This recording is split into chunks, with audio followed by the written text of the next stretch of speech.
here you are. Yeah, with posters everywhere. Hi, I'm Alfie Williams. Oh yeah, and I'm Danny Boyle. I directed 28 years later, and he's in it. Welcome to our Film Fuss with BAFTA. What was the first film you both remember seeing?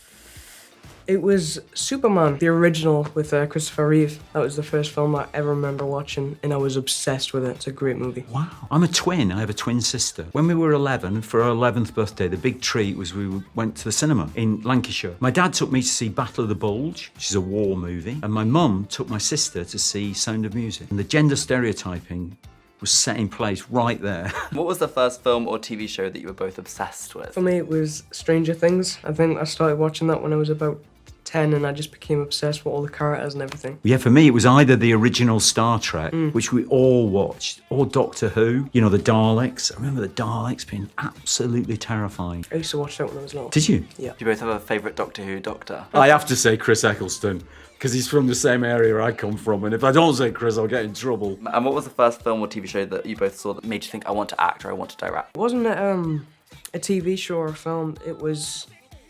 There used to be this games console, and it was an app where you could put your face on another actor's face and do different scenes and act them out. And I'd done so many of them when I was little, and I would just spend months in my room pretending to be in Superman and in westerns, different movies and things. And I was like, this would be cool to do in real life. For me, it wasn't a TV show, it wasn't a movie, it was a poster. It was the poster of Apocalypse Now. When it first appeared in London, I can't tell you the impact it had.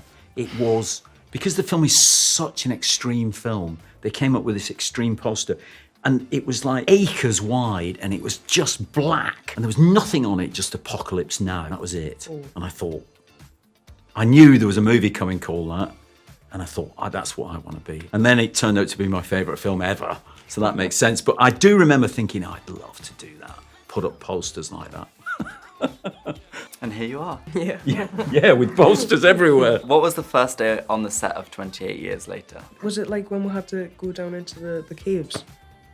When Oh Spike, God, I thought I was going to say it was the kitchen, but we did the pre-shoot, didn't we? Yeah. Which was the caves. I remember I had to be like tired or something maybe, and to get us like out of breath, he said I should do some squats. Oh yeah, that's Yeah. right. Just to get you. I had to do like 50 squats, and I was out of breath, and my legs were killing.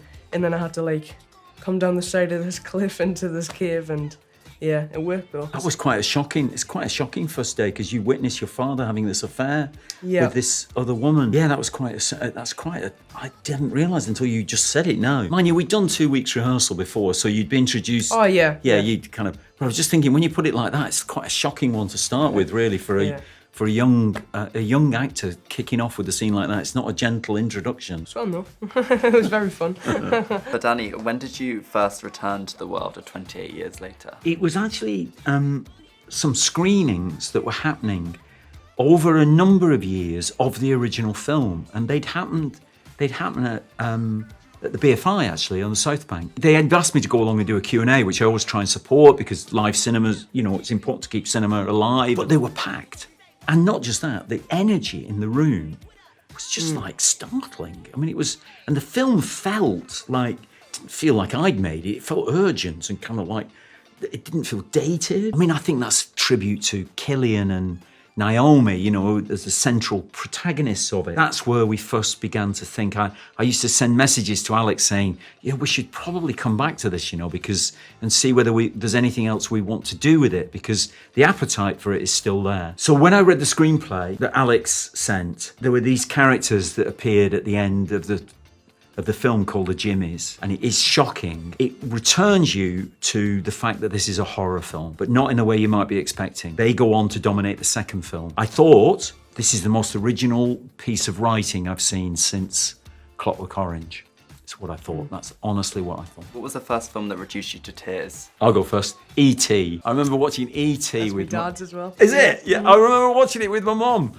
And I remember vividly, I had a cardigan on, and it was like wet with tears. I remember touching it like that, and it was just like, I was aware I was crying, but I wasn't aware I was crying so much. So E.T. I don't know if I've got one. You haven't cried yet.